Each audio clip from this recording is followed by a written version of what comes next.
Hi, my name is Jair Nogueira, and we're here interviewing Mikele, and we're gonna have a little chat about marketing and some relevant topics. Um, anything that can add to our knowledge, and it's gonna be very fun. I'll let Mikele introduce himself a little bit, and then we'll go from there. Hi, Mikele, how are you? I'm good, thanks, Jai. Yeah, like I said, my name is Mikele D'Arcangelo. I am the Vice President of Global Marketing and Product Management for ACR Electronics. I've been working with ACR for the better part of 17, 18 years. What we do is we manufacture life-saving beacons for hikers, boaters, pilots, airplanes, you name it, and even military troops. So it's been a real honor to work for such a company that makes products to save lives, and I like to feel like I've had a bit of an impact on other people's lives, whether they know it or not. Trying to convince people from a marketing standpoint to buy, one of these life-saving beacons, and essentially, let them have another birthday and another Father's Day, and so forth. So, yeah, Great. thanks for having me here. No, thank you. It's our pleasure and my pleasure. And you must be, pulling your hair and as far as marketing strategies during this time of COVID-19. And you just mentioned land marine and some aviation boating. How's it right now? It's as we get into June, we're starting to see boaters get back out in the water, see the market. The market's starting to come back. I think the aviation industry is obviously going to be a little bit slower as people are going to be less likely to travel commercially. But with every negative, there's going to be positives. So the business jets and private aviation will probably see a bit of a boom where people can be more socially distanced. So we're keeping a close eye on that. I think it goes. The pandemic was very hard. I think it could have been a whole lot harder. Luckily, we've been employing a lot of different marketing strategies over the years, which really helped us during the pandemic. Building our own email list was really key to make sure we had all of our dealers, distributors, and then end consumers too. So for all of our brands, we were actively out there using email as a platform much heavier than advertising, because obviously during the pandemic and cash is king. You want to conserve as much cash as you can, because you don't know the nature of what the rebound cycle will look like. So being able to go back and continually get that message out to existing customers, dealers, new future customers was key. And then even things like our social media strategy, which we've been working on for years, was able to really help pay dividends and just keep that messaging out there at a very cost-effective it's a cost-effective solution during the time where there's not a lot of money to spend in advertising and marketing programs. So it's out of sight, out of mind, right? At least you're able to stay. It really is. And then you look at what people are doing during a pandemic. They're at home, they're on their phones, they're flipping their phones on Instagram and Facebook, and so what better time to really hit them than when you have a really dedicated audience. And everyone's doing that online shopping, with Amazon boxes showing up on a daily basis at everyone's house. So great. Yeah, that's interesting, because I think one of the parts of marketing is really adapting to the current situations that everybody's facing, and you have to have that ability to be flexible, right? Correct. And like you mentioned, the email marketing strategy, it's a good thing to leverage in building, but I'm sure you had to build that list way before that. So it's not a night-to-day action. It's something you've been working for a while, right? Correct. That's it's a list that we've, I started the program to build the email list about 10 years ago. And it's done really well. It's done really well. You can obviously go out and try and acquire lists and whatnot, and I'm just not a fan of that.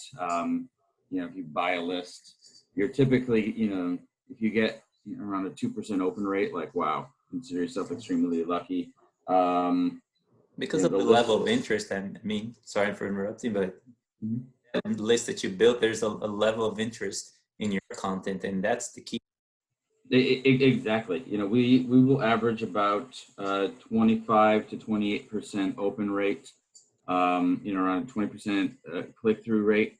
And so you're exactly right. You don't get those kind of numbers unless the audience in your list actually is interested in your product or the market, you know, and wants to be educated. And so, yeah, it's not about building a list where you've got a million people. It's Yeah, building a list that, you know, has the exact people that you want and are interested in your product, exactly. and you can get them more engaged. So, Yeah. and you want to make sure you know, you're not emailing them too often. You want to keep Yes. that unsubscribe rate very low, as low as possible. So, but yeah, it takes time. You know, if we hadn't been working on our own email list 10 years ago, pandemic would have been a lot worse. If we hadn't been, you know, really trying to build a lot of content, you Hmm. know, over the past 10 years from a social standpoint, Yeah.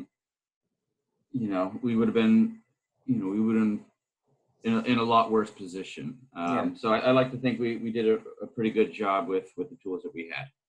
Nice. Thank you. And when it comes to the ACR brand, what have you seen in the past 5 years as far as brand awareness? How much has it grown, and was it intentional? Mhm.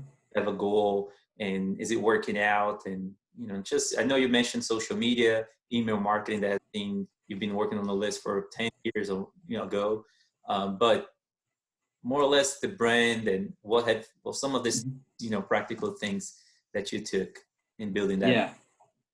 So in building the ACR, you know, I was fortunate to really adopt a brand that, you know, it's got over 60 years of history to it, um, and really an engineering staff that can put really high quality products out into the field. And you know, that's what our brand was essentially built on, you know, quality products, you know, and really dominating the markets that we play in with ePerbs and personal locator beacons. um, you know, about 10 years ago is when we really started to change things up and went from like a mustard yellow color to the, you can kind of see that more of a chartreuse, um, you know, in your face kind of a bright yellow. And you know, I'd say the last 5 years that color has really resonated, you know, throughout our brand, you know, from logo to every product to every label, to every piece of packaging and social. And you know, the brand color essentially over the past 5 years has really, I think, started to take over a real important piece of the brand for us. You know, it's, you know, oh, I know your product, I've seen that color before. You know, those are the kind of questions we're getting. You know, it's you either love the color or you hate it. But the color has really helped, you know, I think, create the visual aspect of the brand that we want, along with, you know, very controlled branding. You know, we've got a great graphic department that knows, you know, knows where the logos go, where the logos don't go, the usage and non-usages. And this goes for all the brands that we operate. You know, ACR isn't just, you know, the one company. We have Artex, we have Ocean Signal, we have UML. We've got a plethora of other brands that we're in charge of ensuring the brand integrity stays intact. You know, over the last 5 years, I think the biggest piece has been trying to take our brand and incorporate it into lifestyle, right? So before, you know, you just get your product silhouette and you put it on a different backdrop or whatnot, and you'd be fine, and you throw that up on Facebook and Twitter, whatever. You're having a great day, and you throw, you know, a big old huge article underneath it, blog. You know, obviously now copy and text on Facebook and Instagram is not going to get you anything. What you really want to do is really try to get the consumer to visualize themselves using that product, and make it subtle. You know, product placement has been a big feature for our brand, but really over the last 5 years, it's been creating a library of lifestyle photography that is subtle, not in your face, but can You can get someone that never thought about having a personal locator beacon before, actually thinking about that might be something I need to invest in, whether it's, you're out there camping, people can trip and break an ankle in the middle of nowhere, and how do you get out, or even RVing, snowmobiling. And so seeing that beacon on someone wearing it, it starts to ask that question, what is that? Why do I need that? Why is he wearing that? And then you can start that conversation with that consumer. Awesome. And one of the things you mentioned was that your function is not just working with ACR brand, but you have other brands like Ocean Signal, and other brands. How, as far as from what I know, Ocean Signal is it's from UK, although operates here fully in the US as well. How do you deal with the different audiences, and how do you channel your market and juggle all different brands to the right audiences? It's an interesting question. Each of our brands has their own strengths and weaknesses, and targets and different audiences. Obviously, you've got to leverage the expertise within each of those companies to help you understand that target market. Let's just take if you look at Ocean Signal versus ACR. ACR is very dominant in the United States market. Ocean Signal is really the number one brand for in beacons in the European market. And so when we look at what are the differences, if we just take one segment of our business and take boating, what's the difference between the UK boating market versus the US boating market? And it's funny, it takes a little bit of time, especially being American and working with with my counterparts in the UK on the marketing programs. It's with Ocean Signal, let's make this as small as possible, make sure it fits inside a life jacket, an inflatable life jacket. And inflatable life jackets are getting smaller and smaller, so let's make these products as easy to adapt into the smallest life jacket as possible, which is great. We want miniaturization. On the ACR side, we've always wanted, not necessarily the smallest, but we wanted buoyant products. And so Ocean Signal had a very difficult time understanding, why do you want your product to be buoyant? They're going to be worn in a life jacket. And really the difference comes to the fact that, unfortunately, in America, boaters don't necessarily always wear life jackets. Despite all of the efforts, even from ACR to try to get people to wear life jackets, and Coast Guard, National State Boating Council, the Wear It campaign. If you go out on the water, you'll see the kids in the life jackets, but you'll be hard pressed to see very many adults wearing a life jacket. Now go to Europe, it's the opposite. Just about everyone wears a life jacket over there. So from a product management standpoint, I need to have a very clear understanding of the behavior and the user. Understanding of the behavior of the person to build a product that's going to meet those consumers' needs. And so it's no wonder that Ocean Signal has the dominant share in Europe, and ACR is the number 2 brand.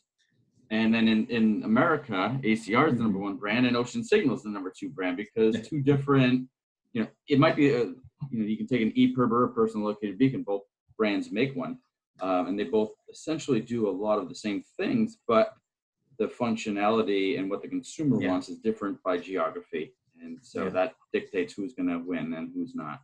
Exactly. And as you really have to be able to define the message for each brand in the right market, so it goes to the right behavior, Exactly. Moving on to, you mentioned about social media. I've noticed that we use a lot of influencers. What has been your experience, and why do you do that?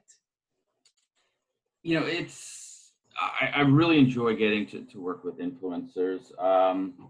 And so there's a lot of advantages, and sometimes there can be disadvantages too. It's not all great working with everybody.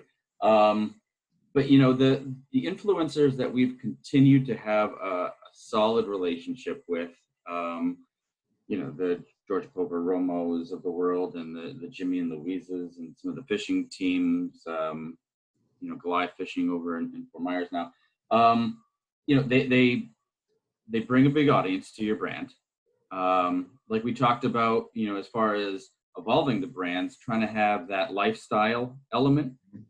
Um, that's really what an influencer can help you do. It can not only are they posting, you have a contractual agreement where they're posting a certain number of posts with them wearing your product, or creating videos or whatever of your products, and they're sharing them amongst their audience to get their impressions up on It your actual extends, product. the reach. It does, but it also provides us with our own content.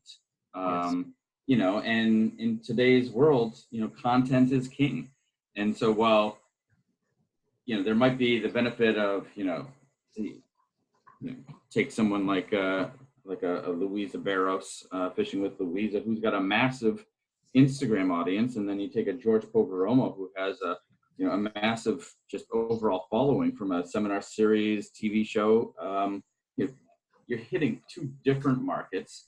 Yeah. You're getting a lot of content from multiple sources coming back at you, and so really from a new product launch standpoint, I find it to be a key strategy, because I can get these products into their hands, whether they're demonstrator products that look real or they're actually live products. I can get them the product first and have them start getting me that lifestyle content, because no one wants to see just a product silhouette on Instagram, or a product, just a product advertisement on Facebook. They want to see that product, how do people actually use it? And then, and for someone who has authority in the industry as well, right? So it's not just a testimony of a customer, it's someone who does this for a living, using the product and saying this is a good product, right?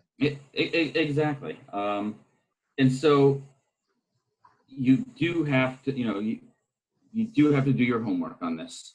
I don't, working with an influencer, it's not just let's hand the keys to the brand over to them and see how they go.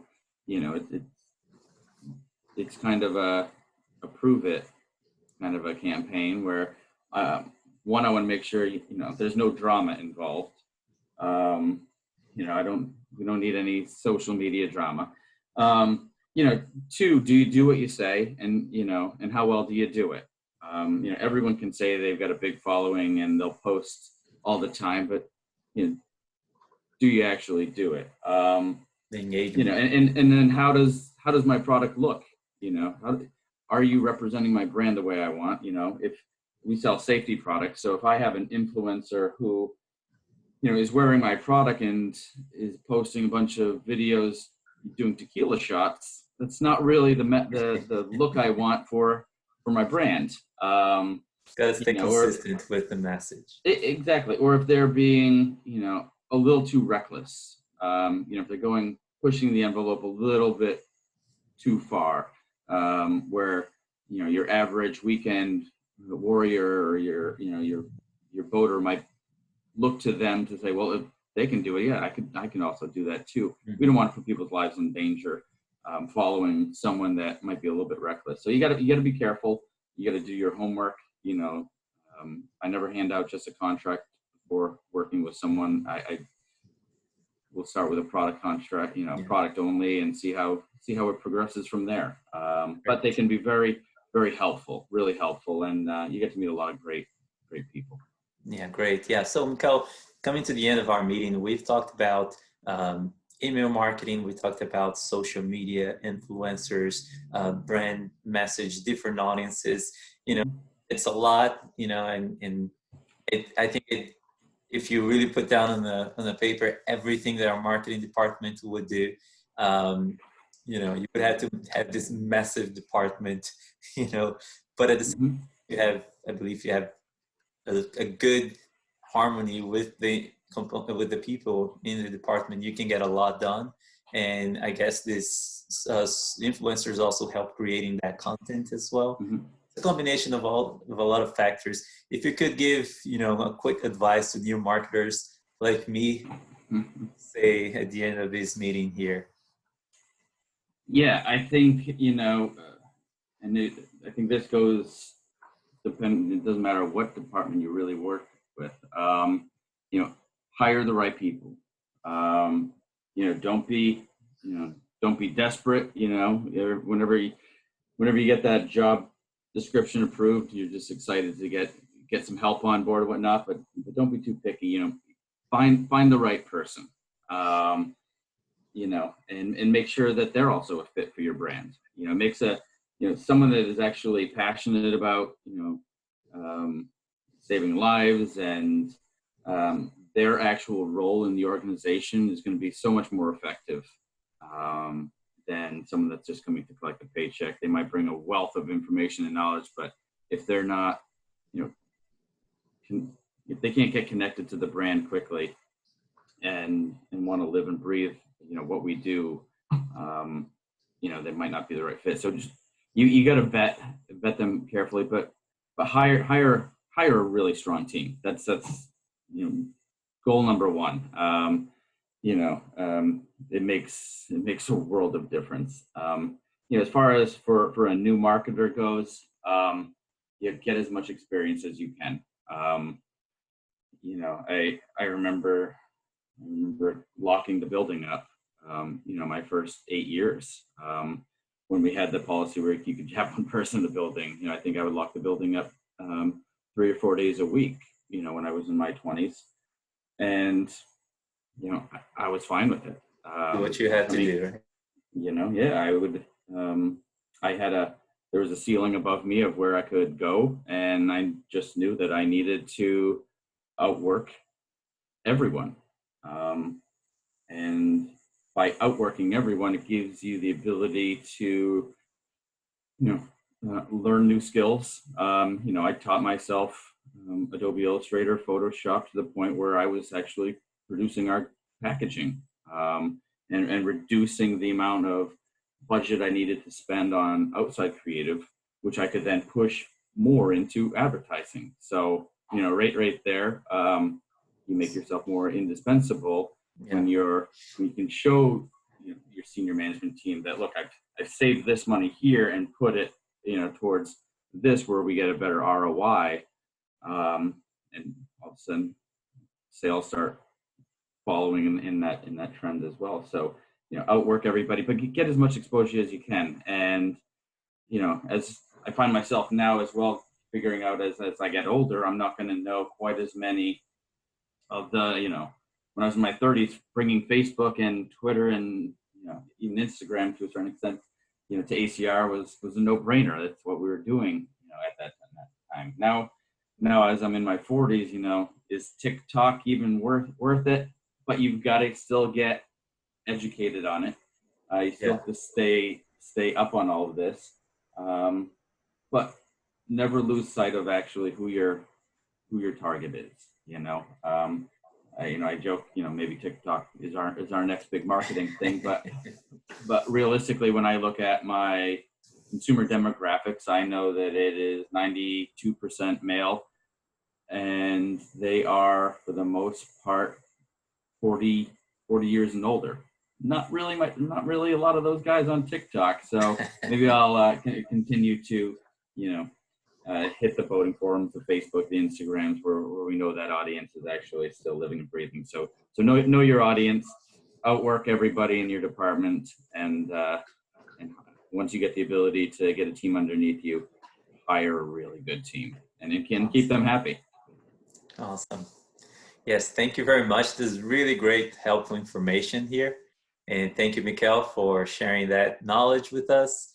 And I wish you much success in your career. Thank you very much. You too. Thanks, Jair.